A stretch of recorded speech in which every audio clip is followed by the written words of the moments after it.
There. All right, ZED101 Podcast episode. Fimo. Are you going to wear these glasses? What's wrong with you? Because I want to clear the table. I can wear them later. Then you go and bring them. No.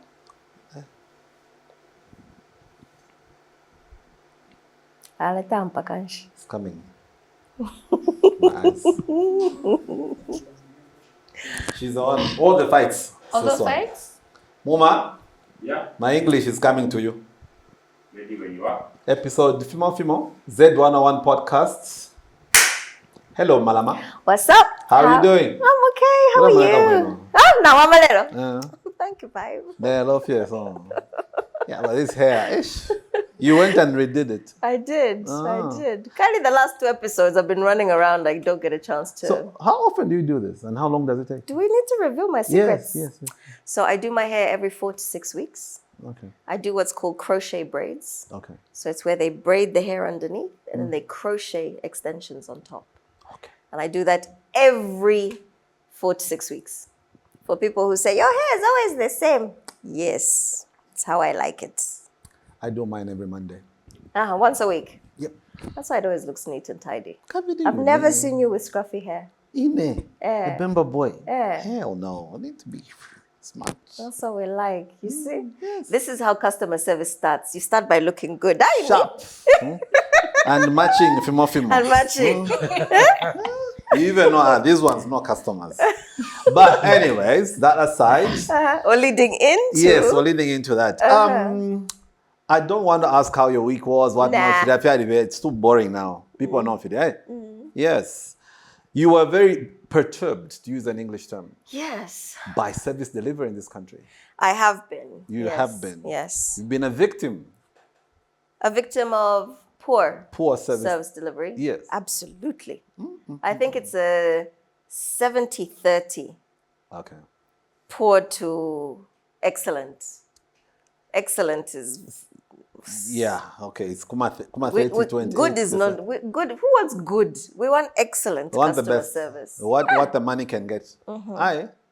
So It's not just about that, but we'll dive into it. We'll dive It's in. about the experience that people are going to have. I don't think the service delivery people here know the experience aspect of it. Not at all. By Shafat, we have it. Oh, I didn't know there was one and it's gone.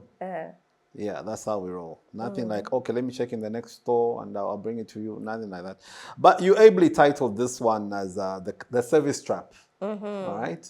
Why Zambia's customer service delivery is broken. I'm going to give you, background to it.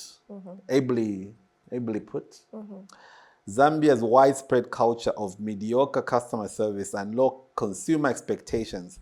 I like the fact that there's low consumer expectations integrated into this. Because we do okay, just give me a yen. Just give me those same two. No, the thing is broken. Okay, I'll hold it like this. Exactly. Yeah. But that aside, this issue seems to be a significant barrier to economic growth and development because we are stagnated by the kind of substandard delivery that we're receiving. And it's fine. So when you travel to another country, you're like, wow. Remember when I said our own president went to Kigali, he came back and said, Kigali is so clean. I would not have said that if I was head of state. Because what does that make What are you saying about your own home? Exactly. Anyways, this issue stems from a lack of accountability, which Tanya really kicks on every time. There is no accountability. There are no consequences. Weak regulatory oversight and a passive consumer base that fails to demand better. For Zambia to truly thrive, businesses must shift from a product first to a customer-centric mindset, and customers must become empowered advocates for their rights. Nalanda, Well Actually, said, huh? yes. Any interjections? No, I think it's leading Well done. quite nicely into where we're going. So the goal of this episode, this is the last part that I'm reading and then we'll get into it. The goal of this episode basically to challenge Zambians to recognize and reject subpar service, moving from a passive, it's just how things are mentality to one of active consumer advocacy. I will not be allowed to pay this nonsense so much money for this nonsense, all right? That is what we're talking about here. So we will explore the root causes of poor service delivery and highlight the economic and societal costs of this complacency. It's so sad that this thing comes in. Last night, I found out that it's cheaper for Rwanda to buy Brazilian sugar than Zambian sugar. That's the same with eggs. Yeah. Brazilian eggs. Yeah. Yes. South Africa finds it cheaper to buy chickens from Brazil than from within the region. Yep. Yeah, but yeah, we're going to get into that. So ultimately, we want to empower listeners to hold businesses and regulators accountable and drive a systemic improvement in service standards across the country. That is how it is. Yeah. And so who do we have to support us in this conversation today? Yeah, we have a handsome-looking gentleman who got lost while coming here. Dominic, I'm not going to butcher your surname, so I'm not going to say your surname. Sorry. No, Dominic is fine. Dominic and Genevieve. Yes. One has got isn't Dominic also a French name? Yes, but yours is spelled with a C, isn't it? Ah, okay, cool. Because Jean is French, right? Yes. Okay. Yeah. Welcome to So we've got ZED101. Dominique and Genevieve. Yes, Genevieve. But There's a certain divide here for sure this time, huh? yes. And Chanda and Malama. It's a serious divide. Sungu, it's black. But we can still delve into the black. No, welcome to the ZED101 Podcast, you guys. Thank you. Thank you so much. Yeah, this whole idea of talking about customer service delivery, we've talked about it before, but this time around, we thought for us to get the best input or best results about this same topic, which has been nagging a lot of people, we thought it best to speak to some experts or people who are working in the customer service industry. That is why you're here. Yes. So, Shall we, Dominic, what's your expertise currently? What do you do? Okay, so currently I'm the executive director of the Chartered Institute of Customer Management. So fun we should be talking about this because I'm actually on the forefront of trying to raise customer service standards. yes. Because our institute has membership spanning throughout the industry. Okay. So we are doing what we can. Currently, how many members do you have? Corporate members are over 30 now. Okay. And then individual members, we have over 1,000 Amazing. members. Yes. And all over Zambia, not just like Lusaka. All over Zambia, yes. So that's what I do. But okay, that's where I work. But personally, I think I've been in this industry for more than 17 years now. Right. 13 in Zambia. So I would like to consider myself to be well versed with the goings on of everything that is happening in the country in terms of service. I'm a customer experience expert.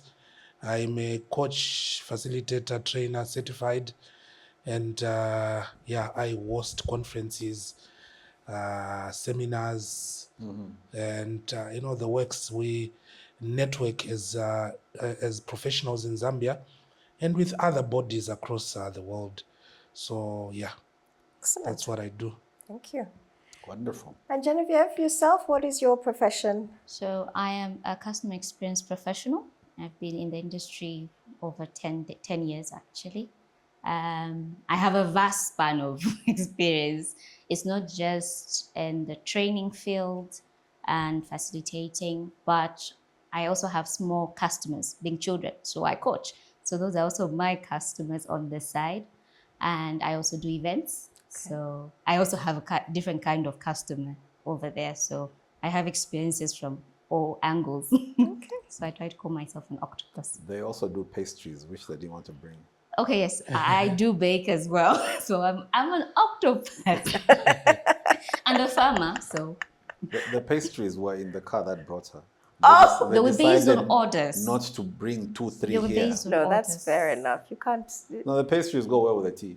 I Just- know just to they remind you. do. I But you know. wanted to deliver good customer service to where they're going, not for them to go, but there's 2 missing. No. We had to give 1 to Chanda. Actually, that's just how things are. No, no, thank you for having you guys here. We're really happy that you came. We wanted to find out if there's some simple examples you could give us of experiences you've gone through relating to the subject matter. All right, like what kind of bad customer experience have you gone through, especially having been in the field? Okay, so for starters, before, is it okay that I started before the lady? No. These people want equal rights. Oh my now, God. Men can start. He is trying to be a gentleman because we normally say ladies first, but okay. But I'm also with Chanda. Just fight. Yeah? Just be heard. I tried, Dominic, I tried to do the ladies, whatnot. I found a gangster here. Oh my God. It doesn't work. This one. No, sometimes it's about peace. I don't like peace. I like solutions. You see? No, for the sake of peace, we sorted out the problem. Solve the problem. First, let it cool Peace down. for what? No, finish. No, yeah, but carry on. But anyway, I was looking at the topic at hand, the service trap, isn't it? Mm-hmm. And you insinuate that the system is broken. Mm-hmm. So before we even start, I wanted to ask you, if you look at a 5-year-old trying to do something that normally a grown-up would do, would you say they are broken? Okay, so here's where we're going to reverse this thing. Yes. Before you interrogate us, we would like for you to recount an experience you've had. Oh, okay. Then we'll mature it into the 5-year-old experience. Okay, yes. Not a problem. As a matter of fact, I wrote an article that says the title of that article is Not With My Kwacha. Mm-hmm. Okay. I like that. And in that article, I was a consumer, and I was crying out loud, literally, over the kind of service that we are getting from some of these service providers. I think after this episode, I'm going to share the article. So I shared in that article an experience that I've had with a place that I like, a restaurant that I like eating from the most. Yes. Which is called? Wow. Name and shame. Huh? Okay, you can't tell a story without telling the whole story. I don't want to experience the nonsense he went through. So please tell us. All right, no problem.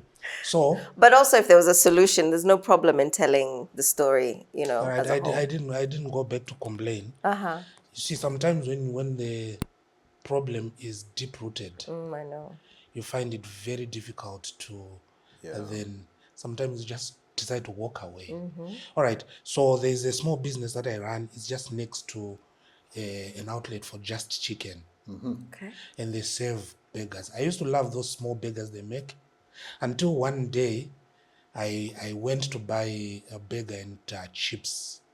And then just as I was about to dig in, I realized it was dripping. Mm-hmm. Okay, I don't know, you call it medium rare or not done. That one was not medium but rare, it's it was chicken. Not done. It's chicken. It was a burger patty. Oh, burger. Okay, yes. And then it was not done. Now I know it's sounding nice. It's sounding nice to me. No, me, I would have been like, that's just how I like it. What he wants to say is that it had just died. Yes. Yeah, so I didn't they like just it. managed to do like the outsides. So it looked like it had just been tossed into the deep frying thing, and then they immediately got it out and put it on there. Yes. So when I almost vomited. Oh. And then I had to just throw it away. And 2-3 times then I decided, I think enough is enough. Oh. So I'm thinking, why am I paying so much for something that I'm not even going to eat? Exactly. So I stopped going there. So now I have to go as far as 5 kilometers away to get the same service that I should be getting 500 meters away. Yeah. And for me, that's a very bad experience. Mm. Yes. So it's a terrible experience. Yes, it is a terrible experience. And for me, it means we are being taken for granted as consumers and as customers, really, because we produce our money. We should not keep quiet about these things. We should actually talk about them, go back. So at first I went back, and the answer I got, no, we're having large numbers of customers, so we really don't have the time Yo. to keep these things in the. Oh, wow. Are you serious? No, I'm serious. Why don't they just give it to you frozen? Just go quickly. That's just So unacceptable. I'm thinking the goal here is to get as much money as possible. Yes. Without even taking cognizance of the fact Yeah, that people absolutely. are paying for that service. So for me that's one But of the, it's health and safety as well. That's not just the service. That's health and safety. exactly. You know, if that meat has E. coli in it, well, I don't know if you have E. coli in Zambia, but in the We have UK, everything. there's so many other things involved there. Yeah, sorry. Yeah, so that for me that was a bad experience. Something that I can just share at the top of my yes. But you see, these things are everywhere. We can spend the whole day sharing Yeah, them. yeah. So now you can bring in segue into the five-year-old aspects you wanted to do Oh, yes. before we go to Jen. Oh yes. Our industry, as you have said in your introduction, you have service providers that are product first. They have the product first mindset, but also you have a consumer that is also a bit passive. It's because we are at a stage in this industry where we are maturing. We are not yet mature. So from an exposed mindset, you have been in the UK, it might seem as if the system is broken, but this is when the system is trying to get together. How many years do you need? You see, we keep trying to Dominic, you're not winning this argument. we keep trying to compare Africa and the first world, and that argument is always something that we will not end. Here's the thing, just to cut you short. We are worlds apart. The answer they gave you. Yes. We have too many customers. That's why we're just giving out the way they are like this. You won't get that answer in the UK, Yes. in Europe, or in America. You won't get Because of the stage at which the industry is. We are not yet mature. We are still coming up. And there have been strides. That I can assure you, because I've worked with some of the biggest service providers. Yeah. I can even name examples. Parastatals that I've worked with that are now... We'll come to those. Yes, Yeah. that are now at least somewhere. Not there, but somewhere. better placed. Because of the work that we've been doing. Okay. Yeah. Yes. So I'm thinking, give us 10, 20 years. You'll be comparing us now with where you want us to go. It needs to be Where you want to 3. go first. Me 20 years, I'll be a fossil. I'm already a dinosaur, man. No, there are a lot of factors to consider: technology, people. You see, this is a mindset and cultural issue that we are fighting with. And when you look at culture, it's something that you can change in a day. No, You absolutely. get a point. And mindset brings also the essence of attitude. You get the point. You can tell me what to do, and I will know exactly what I must. But am I going to do it? That's the question. Mademoiselle, Hi. give us an example of how you joyfully suffered. There's so many examples. Heartbreaking ones, actually. The one that made you cry, Ilya. Okay. Yes. I went into a bank to deposit Just money. bank is all you have to say. Yes. So I went in to deposit money by check. So I had my check, and they have this stands. So normally when you go into branches, they have stands where you fill in the form. The forms are already there. Yeah. They're already there. So I had my bag and I had my check. So my check was, my one hand was holding the check, the other hand had a pen, and I was filling it. So it was so fast that when my eyes focused on the form, by the time I was getting to my check was not there. I panicked. I checked. I thought maybe it's fallen. Nothing. And there were cameras inside. So I walked over to the security guard. The security guard says, no. Let me take you to someone who would assist you. And I go there and I'm thinking I'll get the assistance that I need. And I was told, how in the world would you put a check on the table to fill up the form? It was at your own risk. What? And I felt vulnerable at that point, because I'm like, I thought you guys are supposed to help me in this situation. How do we respond? How do we act quickly? This is money. It's not little. It's a lot of money. So if someone else has gotten it, you can easily just get it, cash it. Yeah. So I panicked, went to the counter. It was the same thing. And I just said, no. Is there anyone who I can call? So thankfully, I knew someone from head office. So I ended up calling the head office and I said, look, this is an emergency. I'm scared money will get stolen. How can you help me? And they asked me, what's going on? And I said, this is the feedback I've been given by your staff. And they were shocked that that was the sort of service I experienced. So I explained, so it's not the first time. Normally, I prefer being served by the guys than the ladies because the ladies are usually cold. I don't know why. We've had this discussion many times. So that was my experience back then. So the manager at the office decided to have the account blocked and they sealed it. Our money was not moved and they apologized. And they said, please accept our apologies. This will never happen again. Thankfully, the following week when I passed through, the service was different.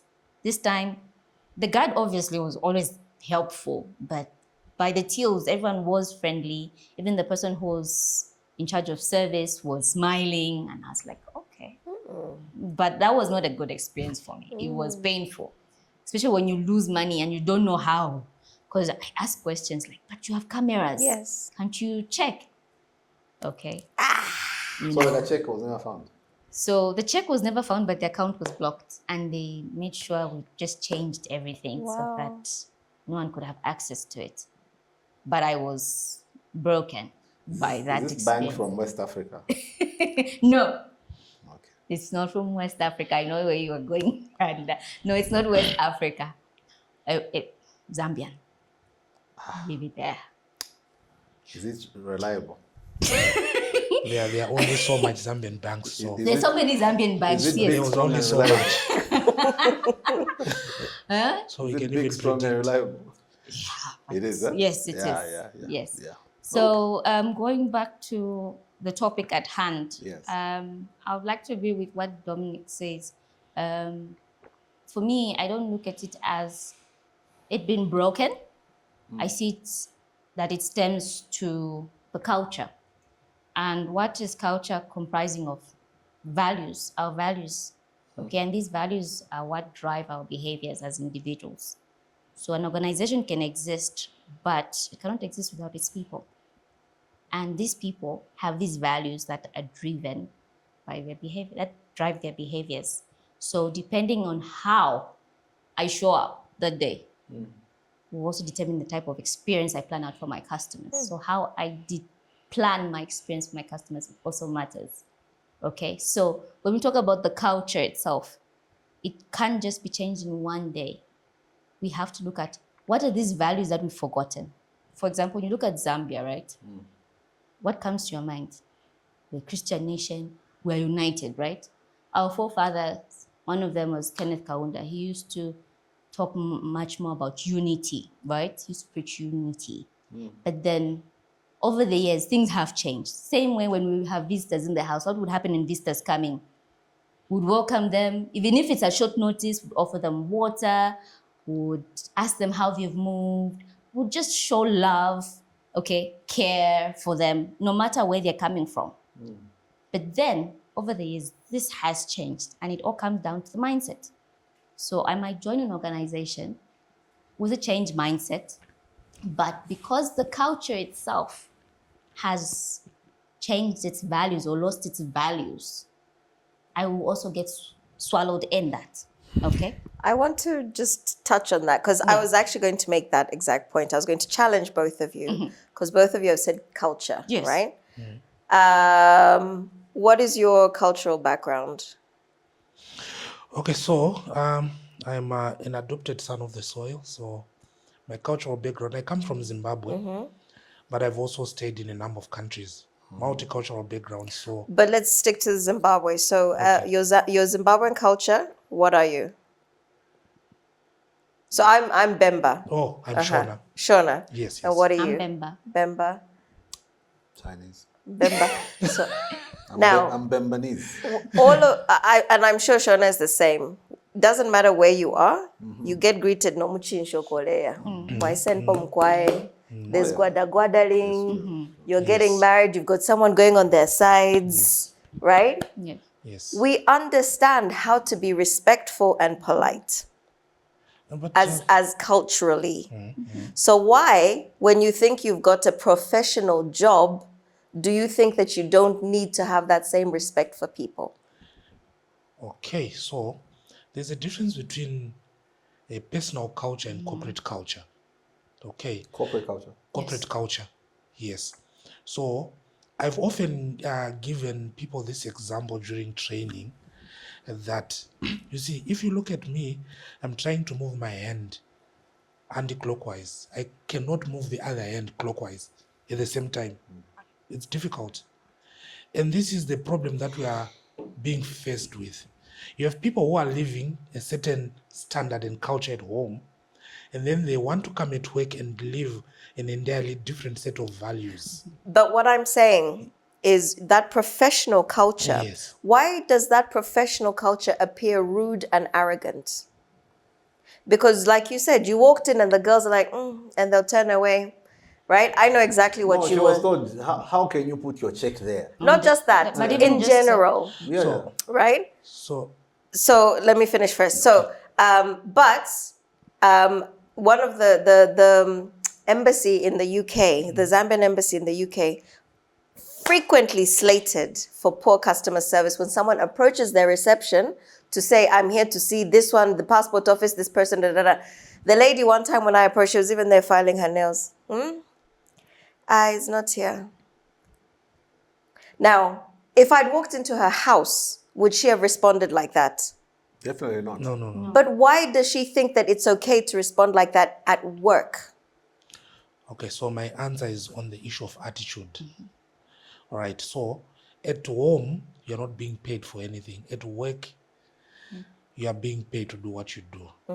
And for as long as sometimes people cannot equate what they do to the financial realities in place, they will always have this complacency.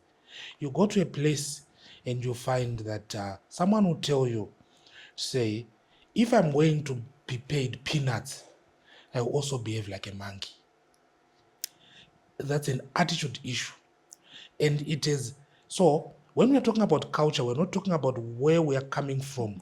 We're talking about the culture of the place that we dwell in. That we're working So it's in. the Yes. working culture, The the working professional now, culture. that is being now, that is now being built based on the organizational behavior from within. Okay. But Yes. why, even if I'm being paid peanuts, Yes. even if I'm a volunteer, so we had Moses here who was an intern, had to volunteer as a doctor, Yes. right? If a doctor came to me, let me just, I need to pay you, and gave me that attitude, I'm not being paid, so I'm not going to try. So, Why, even if you are not being paid, can you not smile to the person who walks through the door? because I don't want. Then don't come to work. No. So You mentioned it, you said attitude. Yes, it's let me get a attitude. bit technical with this. So in most organizations, in fact, in all organizations, we have KPIs, isn't it? Key performance indicators. In good companies, not all. Okay, but majority All of right, them. but majority of them. But I've seen that you find service KPIs embedded within the KPIs in very few organizations. It depends on how much service you Yes. do. Yeah. So I find that an organization can train, can do everything, can inculcate the right culture, but for as long as I cannot be measured on the service aspect, it's easy for me to get away with it. And for as long as I can get away with it, why do it in the first place? So that speaks into why people would generally be complacent, because at the end of the day, I'm not being measured for it, I'm not being paid for it, then why should I do it? So once you begin to infuse service KPIs within the performance management system, then people will be forced now to smile. Because if I don't smile, then what it means is I'm not going to, during appraisal, Your I will lose KPI tolerance will be as my exactly. So I will smile, and I will use the best etiquette because I'm being measured, and there will be consequences. So I think for me, that's the major issue here. Plus the attitude, really, even if I'm not going to be paid or appraised for it, why can't I just do it? The spirit of Ubuntu. I am because you are, isn't it, Tanya? Yes. So if I carry that with me, it's easy, regardless of what I'm being paid, what my situation is, to just be nice to you. All right, madam, before I bring in my dragon story, what was your worst or current, the leading, because she's got like a whole bag, the leading customer service experience you've had, bad ones, so that they also know that we've gone through this. There's so many, but again, I work in a similar field. So I do what's called customer marketing, which very few people know about. So, and I may as well break it down. So if you work in tech, in software as a service, in the SaaS industry, what you've got different stages of the customer journey. Yeah. Okay. So what happens is you start at the beginning, you're trying to acquire a customer. Yep. So there's certain activities you do to acquire the customer. So they're not a customer, they're a prospect initially. Once they become interested, they're considering your product, they then become a prospect or a hot prospect. So these are different stages of of the journey that the customer has to go through. Once they've gone, you know what, I've trialed your product for 30 days, your software for 30 days, I now want to become a customer. When they become a customer, like when you buy on your phone the apps, you get charged $2.99 a month, or pay a year in advance, £90 in advance, right? Once they've paid the full amount, they then belong to me as customer marketing. So now my job is to keep you as long as possible. So if you signed up for a month, I need to make sure you stay for a month. If you signed up for a year, I need to make sure you stay for a year. Beyond that, I need you to go from 1 month to maybe 6. If you sign up for 1 year, I need you to stay for maybe 5 years. Okay. So that's what's called the customer lifetime value, LTV. So what we need to do is maximize the revenue from the customer. Exactly. So you can look at it from a financial perspective, but then you have to say, but how do you do that, right? So now I have to say, okay, this customer is signed up, but they don't know where to point and click on the software. So we have to show them, go here first. So that's why something's always flashing when you first sign up somewhere. So they click on that button, the second thing flashes. And as long as you've got a process of steps, maybe there's 5 steps, then you say, you've completed the 5 things that you needed to do. You've done it successfully. We've onboarded you. So these are the different things that they have to go through experience-wise. I do all of that. Then when you've onboarded initially, we then have you called in life, right? Your in life journey with us. So from that beginning to the very end, the in life. The whole time, I have to make sure you're happy. I have to make sure you come back to the software. And then I have to make sure you upgrade, right? So these are constant things I have to be aware of to make sure. On your toes. But I have to do it with a smile, in language you understand, with pictures. Like I have to think of all of that, right? So I'm very aware of everything that the customer has to go through. So I won't tell you. I won't tell you what I've been complaining about, because we are all the same. I've had the throwing up story. For me, it was chicken from an Indian restaurant, and you're just like, and then you don't complain because it was a takeaway. So you don't do anything about it. That was a quality issue. Yes. But I think the worst, I'm so used to telling people off in restaurants now. But what I've noticed is people taking advantage of situations is what people don't do here. I do Yango every day, twice a day, maybe more, right? Every day I say, what's your number? 096072, right? And I have to put all these numbers in. And I've been getting frustrated because some of us, we've got long nails, I put the wrong number and I'm late and da-da-da. The the Airtel app has a QR code. So the other day I was like, why don't these drivers just say, here's the code, or to put a sticker on the car, take a photo of the code, and then I can process the payment. Okay. Every time now I'm in the Yango, I keep thinking that. Now I should start telling you. So, my driver, ukutuleya, na mwishwati, in the Yango app, you can just give me your QR code. Why should I educate them on what they potentially can do? Why has Airtel not done advertising to, are you a driver for Yango? Why has Yango not said, in order to finish your customer's journey a lot quicker, make sure you use the Airtel app with a QR code. I'm even giving Airtel airtime here. You know, you need to Dominic pay has me. got an answer for you on that. 'Cause I hope so. We had a pre-discussion relating to all these things. Yes. Okay. So that it's not that I have had a problem. I have an opportunity that's not being taken advantage of. So you're not complaining about anything other than exposing the various opportunities that have come across your. I think She has multiple complaints. Yes. exactly. I've got so many. Doctors call this multiple organ failure. I prefer the other multiple. No. You too. Behave. But you see, she's being technical in a lot of ways. And I think I understand that customer journey mapping, if everyone had to take time to do customer journey mapping, you will start asking yourself, but where are things going wrong? Correct. Have you ever noticed that when you fly, especially airlines like Delta, airlines like Qatar, Emirates, the in-flight experience is almost always the same. It's because of customer journey mapping. They know exactly what should be done and at what time. They manage the customer experience in such a way that you would feel that the experience is the same all the time.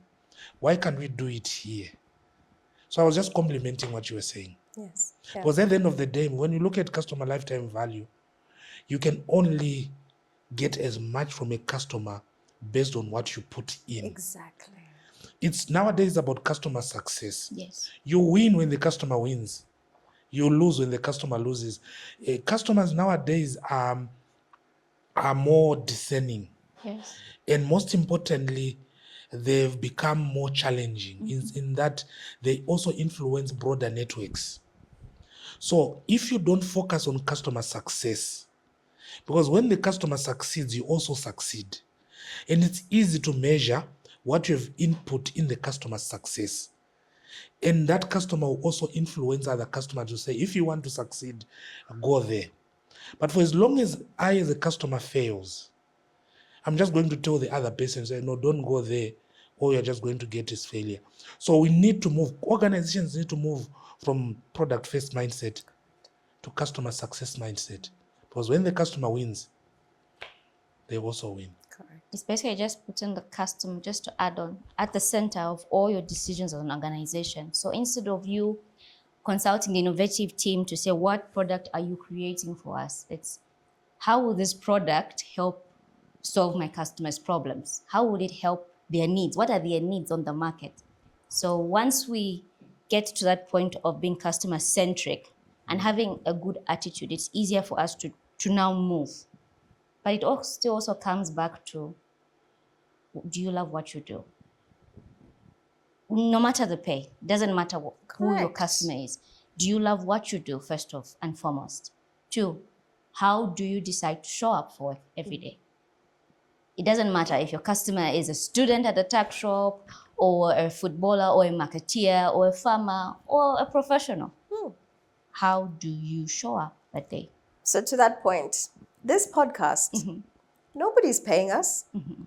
Did we smile at you when you arrived? You got a smile. Also, you got lost, but with a smile.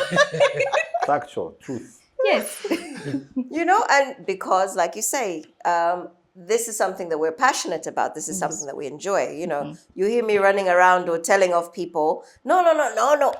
When Muma arrived, no, maybe we can do it like this. I said, that is how we're doing it. Yes. Don't try and go back to what you know. Make this new situation work. Then all of us are going to learn something and improve the experience that we're all having. When we watch this back, we'll be like, I like the way that they sat this time. This looked nice. Huh?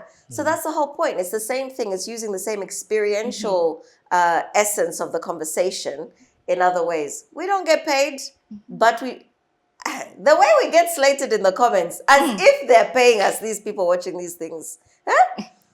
The way she keeps interrupting. And I'm like, you're not paying me. I can do what I want. But I love it. I'm doing it with a passion. Exactly. And it's just what Dominic says. It comes down to how Rome wasn't built in one day. So as service providers or organizations trying to work together to improve the service industry, we strive, we keep pushing every day and every year, every month, trying to improve the service standards in organizations. And the good part is there are organizations that are coming on board because they have seen there's this need, there's this gap. And 10 years, 50 years from now, we'll be at a better space to say, okay, yes, we have improved. we can't be waiting 10, 15 he wants 20 years, 30 years. You how many years? 5. Because you know why I'm saying 10 years? Because when we look at our current state and the economy, okay, I'll give an example of myself in terms of shopping, right? We've all experienced ShopRite. You go to retail, ShopRite, you go to Pick and Pay, and I shop from a Lebanese Little Mart. Okay, it's called Little Mart. So the experience that I have encountered with ShopRite and the experience that takes me to Little Mart is totally different. I only go to ShopRite if it's necessary that I go to ShopRite. But I'll go to Little Mart. Why? Because when I don't go there, they always remember. When I show up, they'll ask me, what happened? We've not seen you in a while. Correct. And it's not just the employees. It goes even to the bosses, all right? Whereas when you look at them, they're still relatively small, whereas ShopRite is big, okay? And most people customers will have high expectations to say, because they are big, they've been operational for a long time, they should understand the service standards of how to deliver. But as we've said, it stems down to culture, behaviors, and the attitudes of people. The owner of the shop will know to say, I need this customer. Every customer counts. Every penny counts. So they're going to treat you no matter, even if you're buying juice, you're buying bread, the boss will carry the plastic to the car. Even the employee will carry it to the car. There's no change. So, yeah. Love that. Yeah. So that I normally prefer going there. I know, that's Though- great. And then too, there's no ShopRite. ShopRite, Cosmopolitan more. That's far away from where you live. You guys live in another district. What's wrong with you? I want to talk This one. that side. Dominic, what did you? I want to talk about business size and customer management, really. And also the influence of technology. Yes. She's into technology, so I think we're going to, to understand each other. Yes. We will get to Customer. that. We'll get to that. Oh. But you want him to dive into that? We can No. dive into it. You can, or if you find the question, you can ask the question. Okay, let's do that. Get Go into it. Okay, so we have Little Matter, Yes. which has maybe 200 customers, 300. Yes. And then we have ShopRite, Oh, that's good. million customers. All over Africa. And then the owner is not even here in Zambia. Yeah. So this is a cozy little affair, and this is a very big business. Yeah. You don't expect the dynamics to be the same. But the differentiator should be the technology. Yes. Because I cannot keep information for 1 million customers in my head, but I should have the technology to help me do so. So that using technology, I can make the customer feel at home just the way that Little Mart is keeping their customers Yes. feeling at home. Because I can remember, you see, there are loyalty programs, loyalty cards, even CRM technology. Once you enter in the system, you're going to know who I am and my demographics. These are the things that we need to employ. CRM systems, very, very important. I feel like this because sometimes when organizations grow, they outgrow their customers, and that's their downfall. They feel, and now we are here, We've reached. they leave their customers behind. Yeah. So this is why sometimes you feel going to smaller businesses is better. And once they grow, they become big-headed. And we have seen this because now they have the money. They are now big brother. And they feel like they can do anything. Instead of investing that money back into the very customer that, stuck by them when they were small. You get the point? Tom Peters and Waterman talked about the 100 excellent organizations. Okay. And most of these, in fact, all of these, they've fallen. They are non-existent now. They've become extinct. Why? They lost their value. They lost the essence of business along the way. And most importantly, the things that mattered when they started, they forgot them when they became big. And those are the small things that really brought them down. So customer service is one of them. All right. I have a story, just to add on to your complaints, but I'll keep it for another minute. Okay. There's another part of the of our show which it will revert to. Okay. You do it now. Yeah, okay. I want us to talk about the low bar culture and the pain points, why we tolerate this kind of stuff each day and every day. We have also got professionals who are at the forefront of protecting these airing companies. All right. Do you have any input on why the bar is set so low, and why the companies at the end of the day don't feel the pressure of, well, we'll still have people coming in tomorrow? Okay, so for me, I think it's exposure. Like for me, it's downright exposure. Look at me. I've used Uber before. It feels like Yango literally is being forced down my throat. You get my point? For reasons that even if Yango were to come to me right now, I will explain. But maybe not now. So the exposure that I get using a service like Uber, and then I come in Zambia and I use Yango and I start complaining, believe you me, there are customers who are very grateful that there's Yango now. Yes. 100%. Because they're coming from a background where they would have to walk from home in the rain 5 kilometers so that they can get a cab. The bus. So, or a bus. So now that there's Yango that can actually come to them, they are grateful for that. But they don't know what they don't know. That's why the bar is what? Too low. The bar is too low. low. I think for me, that's the answer. Okay. They don't understand, customers don't understand the importance of their voice and their choices. Because if we knew the importance of our voice, they will definitely push for better service. It's like nowadays, it's the new norm. You go in, maybe this attendant has not smiled or not welcomed you, and then maybe you find someone ahead of you is served well, okay? And you're questioning like, okay, what's the difference between us? Could it be maybe he has more money or she has more money, okay? And instead of you bringing it out to say, look, I would like you to serve me the same way you serve that person. But because we've normalized it, we don't want to lose our energy to speak. So that's where why we are down there. We've reduced that level. All right. That's quite interesting the way you put it, because quite right. There have been in the past, and all of us here have read about the violations and abuse that come from Uber drivers in other countries.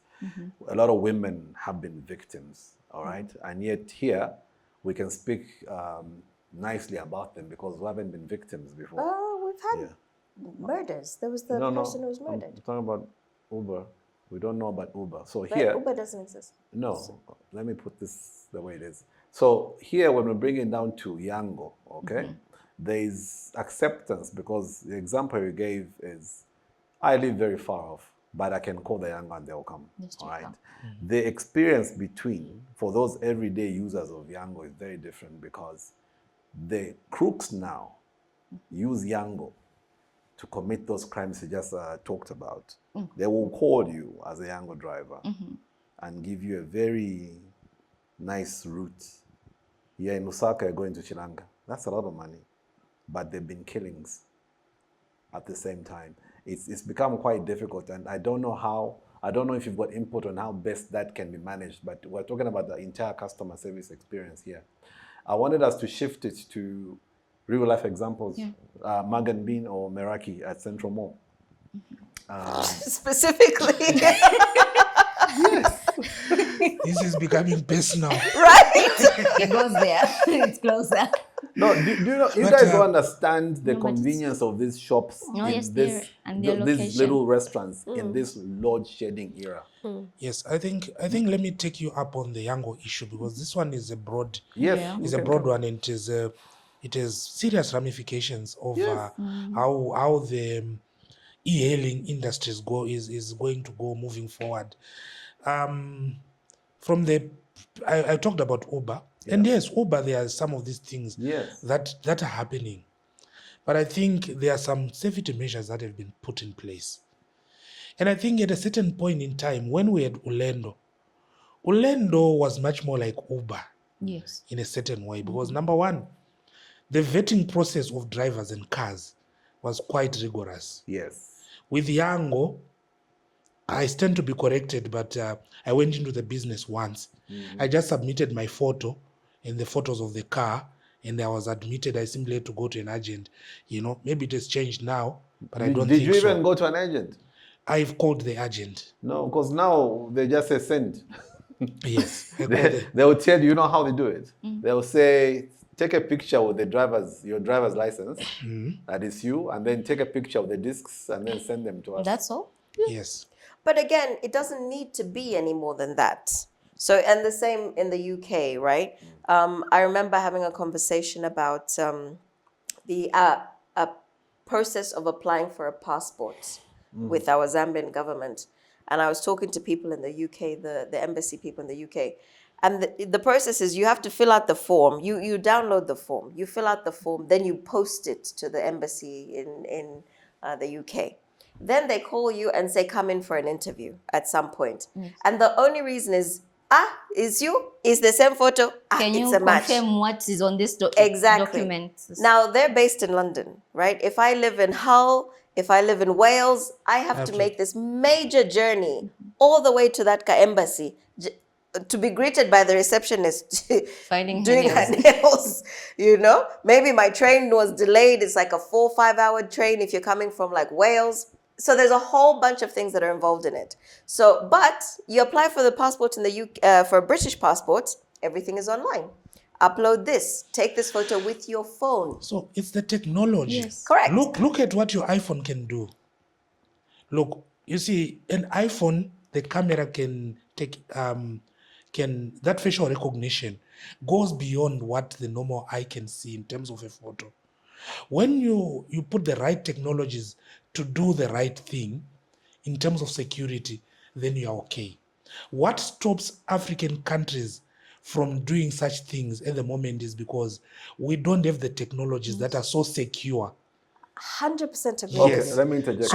And I have had this discussion with Chanda back and forth. The reason we don't improve our technology in this country is because you won't be able to take advantage of things. Exactly. Ministry of Lands won't be able to steal. Exactly. Ministry of Health won't be able to steal. What other ministries? Ministry of Mines, the police. So you see, let me get Comfortable. You're ready. Let's go. Touchy with the subject that Yes. you have. If a government department can buy a showroom Land Cruiser, He's our friend, this one. You You haven't watched the episodes, Ka? why? He doesn't know how much you go on about the V8. No, the president said it says 5 liters. And it's just vroom. But you say he talks, that man. He just talks. Now look, why can they afford, simple technologies like, biometric technology that can, recognize securely. Do you know recognize how faces many companies have submitted tenders to the Zambian government with biometric, this, everything, countless submissions, but none of them have gone through? Okay, so do you know that you can find right now as we are speaking, and which speaks to customer service? Yes. And I'll be open about this. Do you know that as we are in this room, we can find that we have the same NRC number? Yes. Yes. Especially you, the Zimbabwean.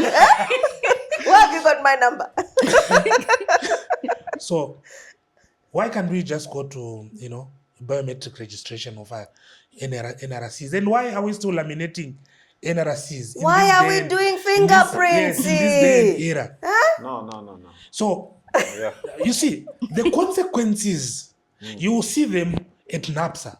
Yes. The consequences, you will see them at RATSA. You will see them at all the other government departments, because for as long as the central registry is not cleaned up, the service delivery will start from there. You can do Smart Zambia all you want. 100%. For as long as you don't clean up your central registry, all the other services will be affected. And this is why you have slow service delivery in all these other peripheral departments, because where there's supposed to be real change, there's no change. Exactly. So You get my point? I want to defend one African country when it comes to technology. First off, I'm 100% with you in terms of technology. This is the 21st century. We're in the information age. Hi, Mama. 100%. Nobody doesn't know anything. My niece, 5 years old, has got her own little tablet. As long as there's a Wi-Fi connection or data, she knows what to do. This is something which was not available to me when I was coming up. This is how much we've changed in terms of improving. Zambia is 61 years old. There is absolutely no reason why it's easier to go and get a VX for a minister who I have given power, me, and he's failing to empower me. Because I've given him power for 5 years. He is failing to empower me. Now, years ago, this issue of why we can't get our ID as easily as you were saying, it doesn't make sense because South Africa has been doing this for years. I visit the Home Affairs office once. I fill it in. Okay, fine, it's manual. I fill it in once. All they want from me, Dominic, is my address, residential address. Then they'll tell me the process takes 2 months to 3 months. My first ID, 3 months, came within 2 months in the post. You go and open. Even now in England, the post works. Because they know it's part of the system that is going to help in service delivery to the people. We eliminate these things and want to give these businesses to our friends, to Postnet. Yes. Postnet is not going to come to Wapula province and open a business there. No. They want everything done for them and then they just move in. They're not going to try and take a little space, but there's not much business coming there. So as government, there are services you need to give, which you have to give, which do not benefit you as government in terms of profit making. Yes. One of the reasons is that when she says we can't digitize this, simply because they won't make the money. Yes. So how was South Africa? I'm telling you the truth. My ID got stolen. My car got broken into. Got stolen. Went back to the Home Office with a police report. 2 months later, they sent me another one. As easy as that. Now they are going to digitize the way. They've started actually. I think 5 years back they started. The way you're talking about it. Just a little card. It's got everything.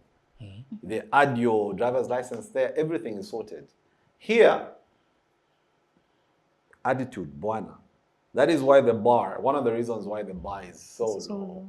Yes. So you see, what you are talking about, we still have in this country, you are stopped, you are given a ticket, the ticket is given to the car, not the person. How does that work? That's why Chora went and parked his car. And he says, who violated this traffic violation? Was it the car or me? Yes. Yeah, because so you know what South he Africa, did? like you're saying, Yeah. a car is not charged. What for? No, exactly. Yes. Where is the car? It's at home. No, you're very cheeky. They have a language. Even police have got their own language. Vocabulary. Okay, so like what you're saying, sometimes we defer. I will not say we are not progressing, but we defer progress so that we can milk the system. You get the point? That was my point. But it affects now service delivery. For me, I'm not yet talking about corruption. I'm here to talk about service delivery. Okay. We are also deferring service delivery. Yes. Service excellence. We'll talk about corruption. We are also deferring service excellence. Why? Because like I said, if it doesn't start at the top, you see, when Smart Zambia was launched, Yes. I was happy. I'm just checking on something. Carry on. I was happy. You know why? Because I thought we are going to do a centralized system that controls everything. But I've since found out that what they are simply centralizing more is on payments, but not the service aspect itself. Why should I have a different entity at NAPSA, a different entry at RATSA, a different entry at ZESCO, a different entry at, the deeds office, when everything can just be linked to my NRC? That's it. Once I produce my NRC, You just put it in the system. You should be able to know all the properties I own. But let's just You should, just you on should that be able point. to know Dominic. whether my driver's license is an endorsement. On that point, your Yes. NRC. Why do we need to know who your chief is? Why do we need to know which village when you I came don't from? even stay there When anymore. you've never even been there. No. That's Where is that look. valuable information in today's age? Look, those are just small parameters they use for control. exact identification. That's all. But it might it- not. No, I wait, think it's wait. historically yes, relevant. it might not make sense to you. That's It's fine. not relevant. That is why people say I am not. I know people who say, but I'm not an Easterner. But I was Chanda, born in Lusaka. your daughters, exactly. Okay, so why so- do they need to have the village of your... It's exact identification. That's all. But it's not. It's nothing to do with But why their should that harm you? identification. Why should that harm you? It's That irrelevant information. It's irrelevant Put to you. relevant information, That is what's relevant. like he's saying, which can make you... I can search for you at Ratsa. I can search for you at the Ministry of Lands. That's useful information. Yeah, but look, one of the reasons they do that is very simple. There are two Chanda Mwikos. One is from a different area. They are differentiated by the other parameters. Period. No, in the modern world, it's called a unique identifier. They give you a number. That number is your number. It doesn't matter whether 1,000 of you are Chanda Mwikos. Each one of you will have a unique identifier. How do they do? Because me and you, we are not agreeing on this. Even The if the win CRM comes. he was discussing, No. that's the whole point of a CRM. Oh. You put the distinguishing information per person, per company, even if they have the same That is names. why, Kuno, we say Chief Mukunta. Okay. That's I think historically just nonsense. Agree, just agree Just to agree, right? disagree. But let me come in the middle here. As a peacekeeper, Arbitrator. I'm now on a peacekeeping mission. Sir, what is your allowance? Because they never do it for free. Which These people- envelope do you want? Do you want my envelope or his envelope? He wants both. He wants both of them. So Yes. here's the thing. I don't care what information. Oh, well, I'm on the side now. I don't care what information they wait. put. It's on my But Nonsense. I'm coming to her. Anyway, I don't care what information they require from Yes. me. For as long as they get one unique identifier. Which is my point. You get my point. You know why we need a unique identifier?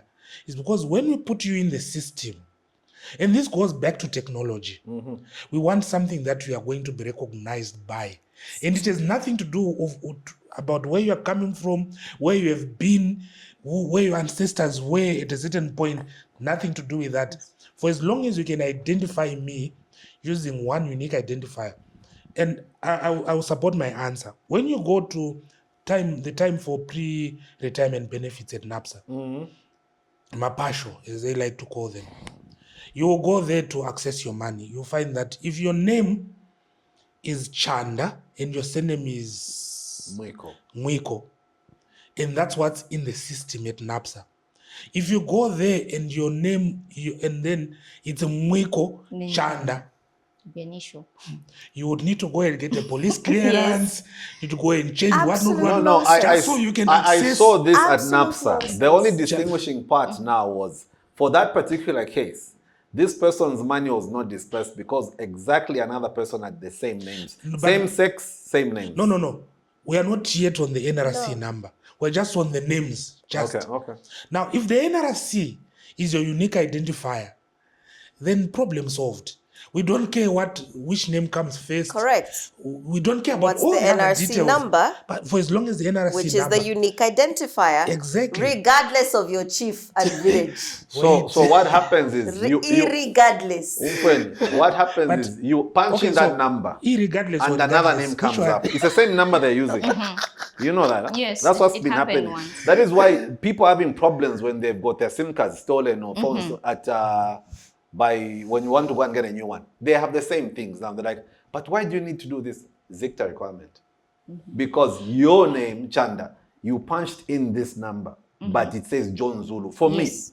they punched in my NRC, my phone number. Another name came up. And they said, but you are not John Zulu. So that means So- someone has forged your NRC. Do you understand why I'm starting with the central registry?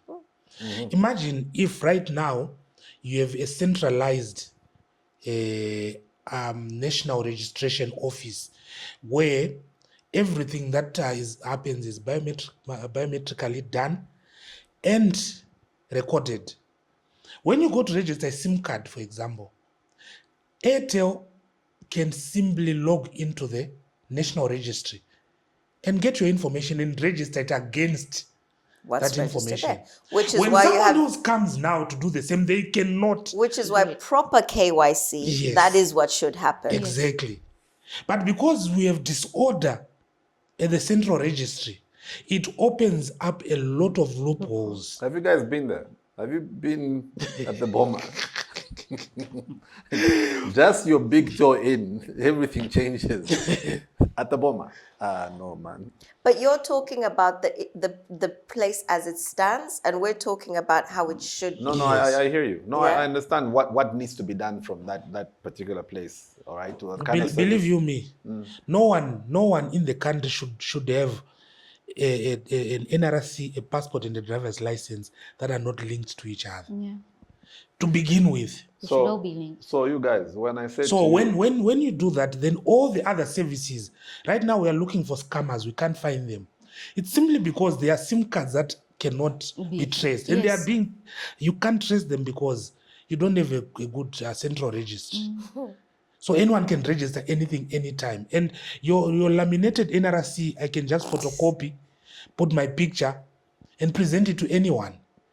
And without checking in the system, there's no way of knowing that it's fake or it's real. So I can register something that is already So there actually registered. is. There actually is. The number that's at the top, there's a certain time frame indicator. So there's a register of like the numbers. It is kind of numerical. It is kind of like a unique identifier. So I basically thought I was getting a legitimate person to help me to get an NRC. But the number that they got was a new number. And so when I've shown this card to other people, they said, but considering your age, your number should be this number. It should be in this range of Yes. numbers. So there is a way. I'm not saying it's perfect, No, but there is a way of telling the But those difference. are subjective ways. And those are ways It's that not subjective. If you were born in 1964, your numbers should be relevant to 1964, not to the modern time frame. Okay, so what I'm saying is that the person who knows this have no way of stopping what will happen if I decide to use it for illegal purposes. But if we were using technology, the moment I try to do something, the technology will just deny access. I agree with you. You get my point? I agree with you. And it will stop a chain reaction, especially in terms of illegal activities and all these other things that are happening, simply because you have stopped it at the point of registration. Do you realize that scammers are using this loophole to do what they are doing? That's doing- what they're good at. That's how they manage to do these things. the scammers work with people in all the industries that are related to that working properly. They've got people inside the telephone companies. Who know how to do those things They've exactly. got people in the security agencies. It's Yes, just it's just some of these things just don't make sense. No, they're just not They don't have improved. Innate. You don't the sort solve of the technology that problem. we need. to- But what I'm saying Here's is an we example. can minimize. Of course, we Yes. cannot eradicate, I mean- but we can minimize by making sure that we do the right. Correct. So with government, I would understand, and this I'm saying this painfully. I would understand why it would take time because of the word government. But for Airtel, MTN, Z Mobile, Zamtel, I refuse. Your kwacha will not be spent on nonsense. You said not for my kwacha. I simply refuse that we should be having this nonsense in this modern day and age. We'll come to the example of what happened in Nigeria, remember, with the MTN. Because some of these things, they'll simply say, no, that nonsense you do. What happened? They were charged Yeah. billions. What happened? But no, I'll come to that. But When? You keep coming back. It's and You don't know when coming. we're coming back to something. We're not getting Just there. say it in that moment. No, it's gonna mess up the Come to order. back, ishtayala hapo nokupwa. So I talked about the issue of the cost of complacency, and the example I wanted us to give was what happens at Magan Bean and Meraki. All right, these are outlets that sell food, fast food, but because of the general standard of service delivery, all right, they will give you that food that you got last time that was dripping. I've got an example of what customer frustrations have been in terms of being serviced at Magan Bean. a lot of people have complained about this, and this is what came up. Customers have expressed frustrations with inconsistent quality of food. Remember, his customer just chicken. And slow service delivery during peak hours. Haven't you had this at Essence? Even at non-peak hours. You're waiting an hour to be served. Instances of long waiting times for orders despite having reservations, that's one. That was the essence, the Valentine's story that we shared. Yeah. And responsive staff who do not adequately address complaints highlight poor customer care. So here's the thing that I've experienced at one of these restaurants. You go and order. Okay, so I want this, this, and that. Oh, yeah, sure. They take the order. Malama orders. You order. They book out. 20 minutes later, nothing's coming. Then they come back and tell you, we don't have raisins. Yeah. Oh, we also don't have almond milk. We don't have this and that. So you bugger off. Say, but can you give me this? They don't have, in terms of customer care, which leads to good customer service, they don't have the presence of mind to do all the stock check in the morning when they open up and say, we are missing this and that. My friend came to visit and had to go and buy her own milk from Woolies to bring to Mug and Bean. All right? When you tell them, why can't you go and get this milk from Mug and Bean? You won't believe the reason they give. That is not a brand that we use.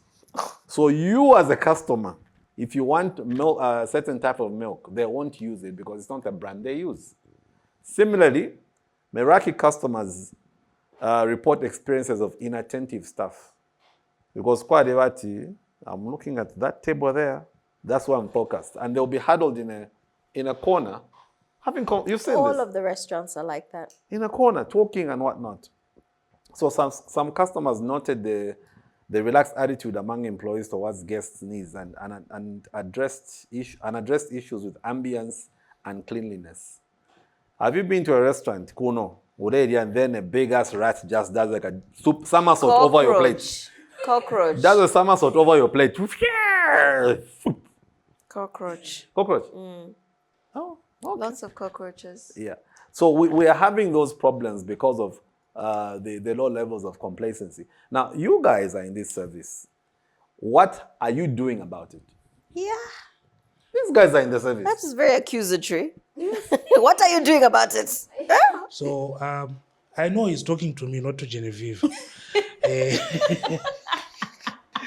Taking a bullet. So let me address the issue of culture on an industry dimension, not a corporate at a corporate level.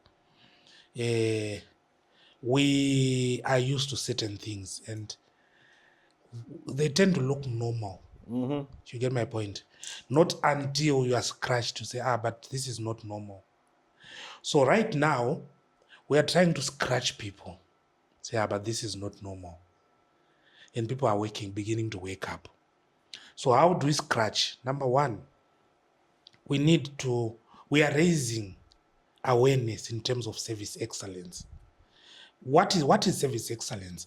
13 years ago when I came into Zambia, no one really knew what Customer Service Week was until CICM, the organization I work for, started doing street marches. They started involving organizations to celebrate Customer Service Week. Right now, as I'm speaking, in October last year, we have over 500 people on the street, talking about Customer Service Week. So the awareness, we are generating awareness. When is Customer Service Week? October. The first full week of October. first week, okay. First full week, like starting on a Monday, the first Monday. To Sunday? Yes, of October. Okay. Yes. And if you go during this week, I want you to go to, even those that have bad service, unfortunately, you find them displaying balloons and everything. I tell you, everyone's going to suffer. But you see, for me... This is Customer Service Week. For me, I know. For me, it's a win.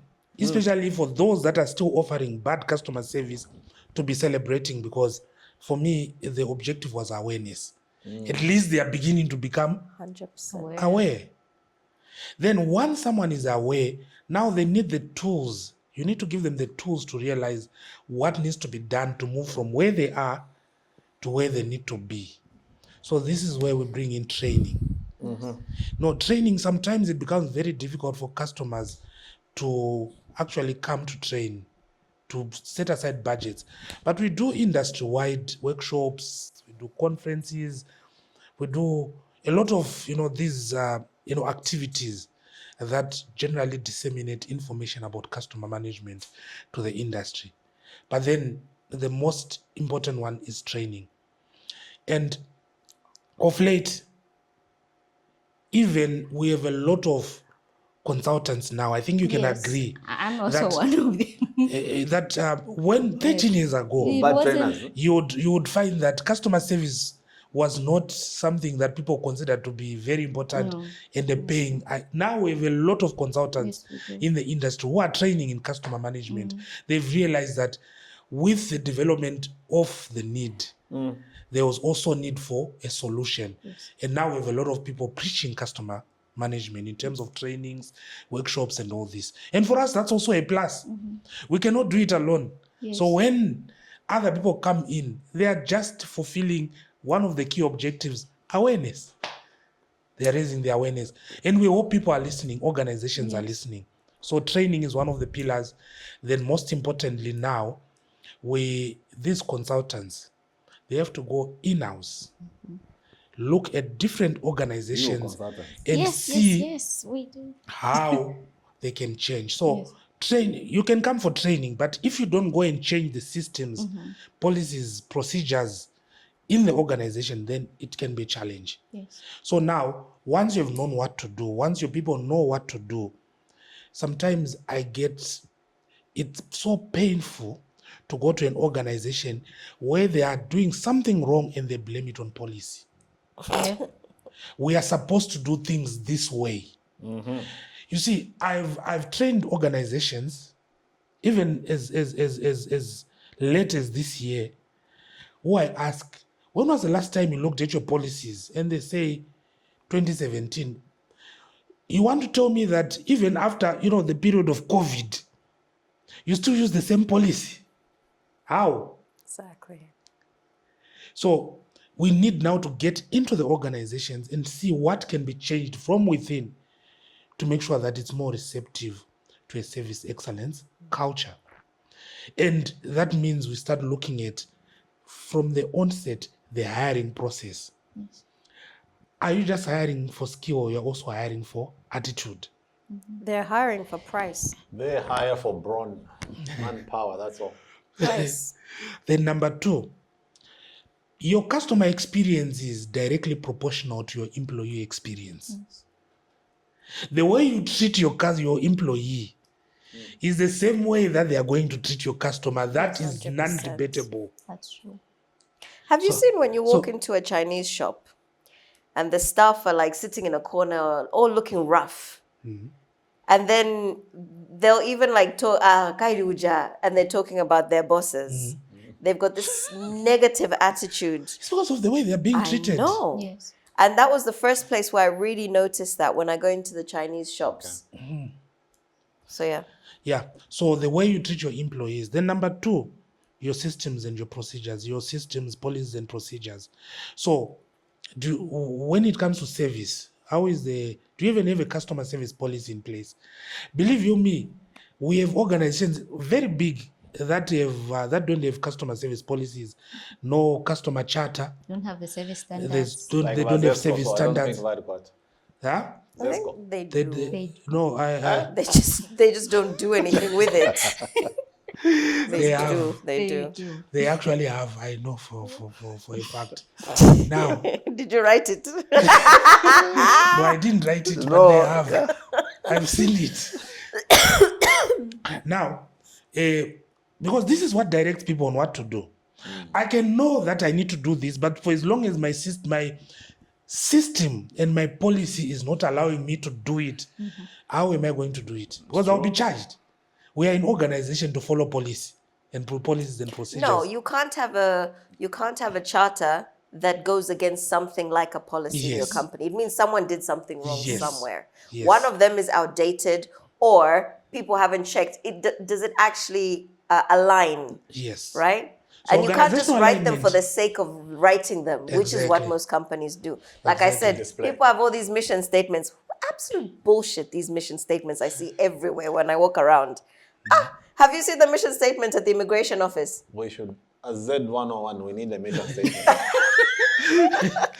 Make You sure guys as professionals need to help us write the ZED101 podcast. We mission need to statement. improve our customer service as Yes, well. yes, yes. So for me, I think that's the only way you raise awareness. When people begin to get aware, you train them, you teach them on what they need to do, and most importantly, now you start changing the systems from within, because now once you change the systems, and you see, technology is also moving at a fast pace. What people used to do, they don't really need to do anymore. Your technology can do that for you.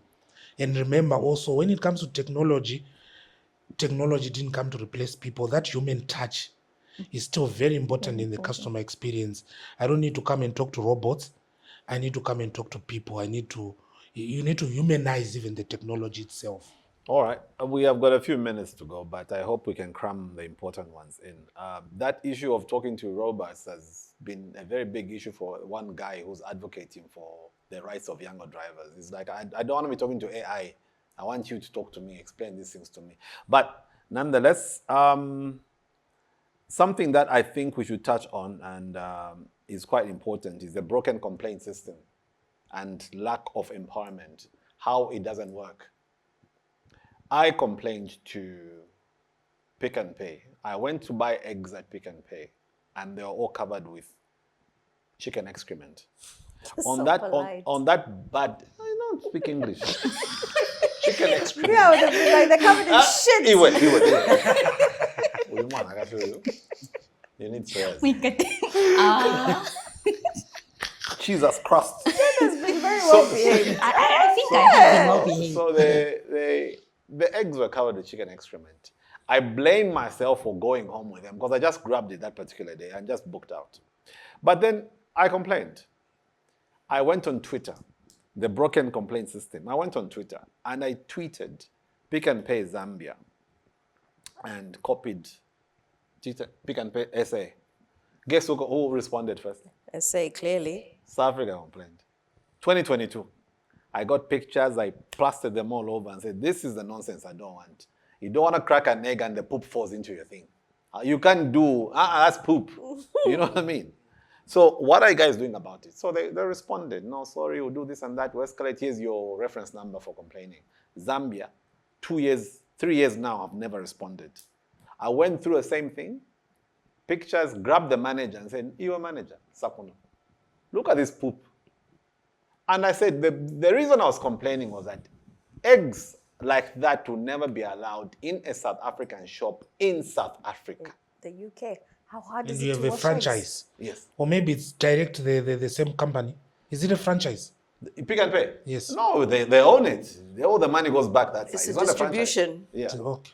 Yeah. So wherever they get their eggs and then distribute to Yeah. here. So I said, in South Africa, you can never get this supplier back onto your shelves. No. In the UK, it can't work. No. You open a bloody carton box of eggs and everything is cleaned. 2025 today, no response. In Zambia, they've done this because they know we can't do anything about it. Are there any we can. suggestions? No, we actually can. We can. Maybe let me. So I'll give an example. I normally order things from Pick and Pay McKinney.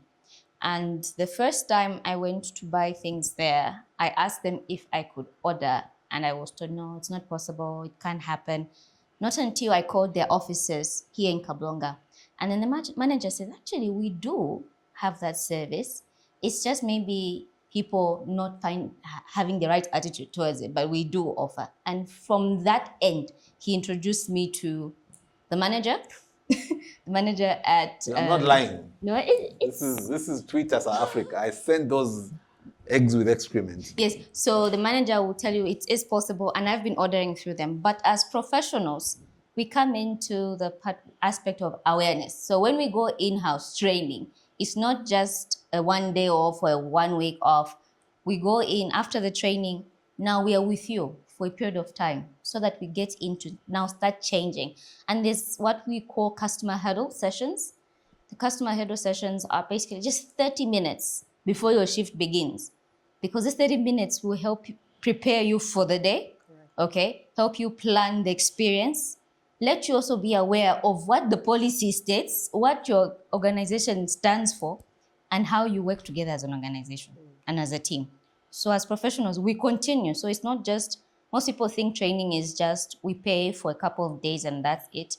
But we go in. So we set up the standard. We give you the awareness, but we go with you. It's a journey. We begin with you. It's like the journey mapping. So we go with you. And as we proceed, we see the growth and we start giving you feedback through reports and recommendations. And then we have all these setups, system setups like the CRMs, changing policies or upgrades in policies, and also platforms that help also smoothen the feedback process. I've heard Chanda talk about going online and submitting feedback.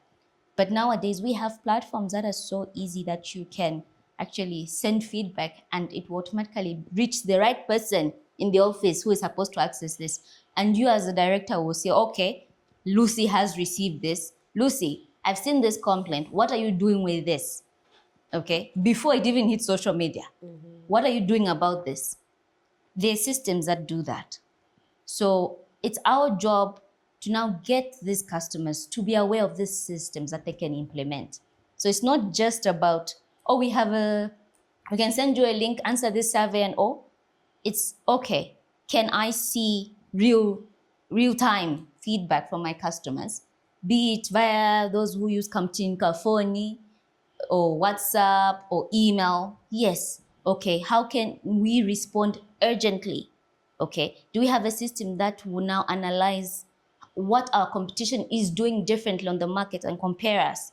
Yes, we do have all those things that are available, but we're coming together so that we can now expose these organizations to them so that it's easy for them to now change. So if I'm working for Pick and Pay and I see something like that, or an update comes in an email or a complaint saying customer is not happy with this, as a manager that day on duty, I should be able to reaware to say, oh, who was handling this?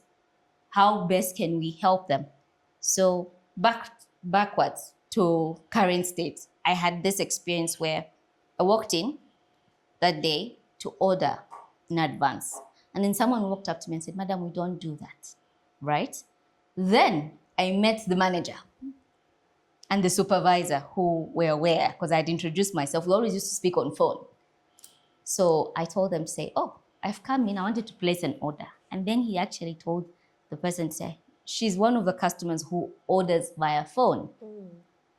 So this guy was not aware because they've never done it. Most of the times when customers call in, they'll either talk to the customer, the supervisor on duty, or the manager on duty. And maybe because we don't know we can actually order over the phone.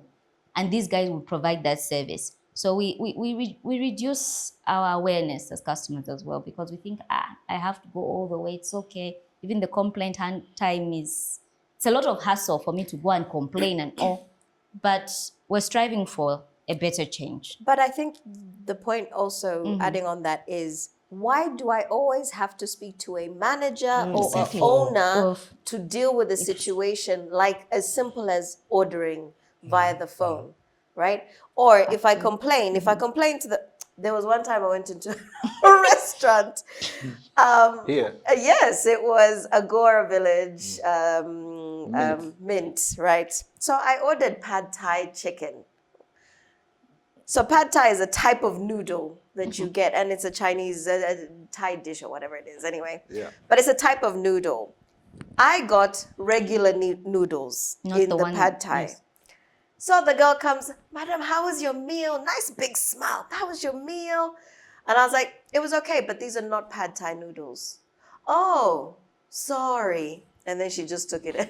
And I was like, okay. So it comes back to... So it ended well. Yeah. So please go ahead. You both want to talk. The golden rule about feedback is get feedback and use it. Yes. It's not just about feedback. It's use of the feedback for continuous improvement. Exactly. Yes, self-learning Organizational learning, especially self-learning, very important. Now, we've been in situations where something like that would happen. Something like this would happen, the POP issue. Did you know that there's CCPC? What's that?